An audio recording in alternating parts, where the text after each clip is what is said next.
ராமதாஸ் அவர்களுடைய டாக்டர் ராமதாஸ் பாமக நிறுவனர் ராமதாஸ் அவர்களுடைய ஸ்டேட்மெண்ட் இன்னைக்கு காலையில் வந்த ஸ்டேட்மெண்ட்டை பார்த்திருப்பீங்க. நீங்க சாத்தனூர் அணையை முன்னறிவிப்பு இல்லாம திறந்து விட்டதோட விளைவு ஒரு 2 மணி அளவுல திறந்து விட்டது, முன்னறிவிப்பின்றி திறந்து விட்டது தான் இந்த அழிவுக்கு காரணம்ன்றாரு.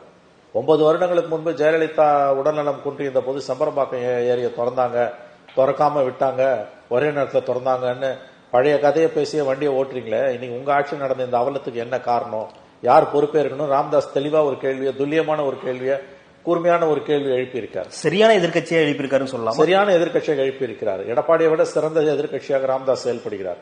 ஒரு நிமிடம் அந்த கன அடி தண்ணீர் ஒரு நிமிடத்திற்கு 1 லட்சம் கன அடி திறக்கணும்னா 2 லட்சம் கன அடியை திறந்திருக்காங்க. முன்னறிவிப்பு இல்லாம திறந்ததோட விளைவு தான் இன்னைக்கு பல மாவட்டங்கள் திக்குமுக்காடி கொண்டிருக்கிறாங்க. முன்னறிவிப்பு பண்ணிருக்கோம்னு சொல்லி சில திமுக அவங்க அப்படிதாங்க பேசுவாங்க. ராமதாஸ் புள்ளிவிவரத்தோடு சொல்லுகிறார்.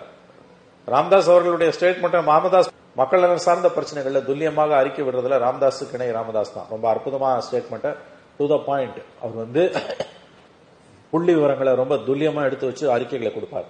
சரியா போக்கஸ்டா அவர் ஸ்டேட்மெண்ட் கொடுக்கக்கூடிய ஒரு நல்ல தலைவர் ராமதாஸ்.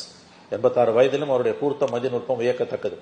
அவர் இன்னைக்கு காலையில கொடுத்திருக்க ஸ்டேட்மெண்ட், இந்த கடந்த 4 நாட்களாக தமிழகத்தில் பெய்து வரக்கூடிய பெருமழையில எந்த அளவுக்கு மாநிலம் பாதிக்கப்பட்டிருக்கிறது என்பது ராமதாஸோட ஸ்டேட்மெண்ட், டாக்டர் ராமதாஸோட ஸ்டேட்மெண்ட் தான் துல்லியமாக எடுத்து இயம்புகிறது. புவர் மேனேஜ்மெண்ட், அதிகாரிகளே களத்துல இல்ல, முன்னறிவிப்பு இல்லாம அணையை திறந்திருக்காங்க. இதெல்லாம் செஞ்சுட்டு இன்னைக்கு சால்ஜாப்பு பண்றாங்க. துரைமுருகனை விட்டு ஒரு அறிக்கை, திமுக செய்தி தொடர்பாளர்களை விட்டு ஒரு அறிக்கை, வழக்கம் போல தனி மனித தாக்குதல், ராமதாஸ் இழிவுபடுத்துறது. இந்த கேவலமான திமுகவுக்கு உரிய கேவலமான காரியங்கள் அவங்க இறங்கியிருக்காங்க. பிரச்சனை சீரியஸா இருக்குது. சென்னை தப்பிச்சிருச்சு. போன தடவை சென்னை சந்தி சிரிச்சுது. மழை வெள்ளத்துல உங்களால சமாளிக்க முடியல. இந்த தடவை நீங்க ஒட்டுமொத்த கவனத்தையும் சென்னையில போட்டீங்க. மழை சென்னையில பெய்யல, அதனால நீங்க தப்பிச்சுக்கிட்டீங்க. சென்னைக்கு வெளியில பல மாவட்டங்கள், கடலூர், விழுப்புரம், திண்டிவனம், திருவண்ணாமலை, தர்மபுரி, கிருஷ்ணகிரி எல்லாம் சந்தி சிரிக்குது. ஆனா இந்த அறிவிப்புன்றது முன்னரே வந்தது தானே சார்? மற்ற மாவட்டங்கள்லயும் மழை இருக்குன்னு வந்ததுங்க. அந்த மழைக்கு பிந்தின நடவடிக்கையில கோட்டை விட்டு நிக்கிறாங்க.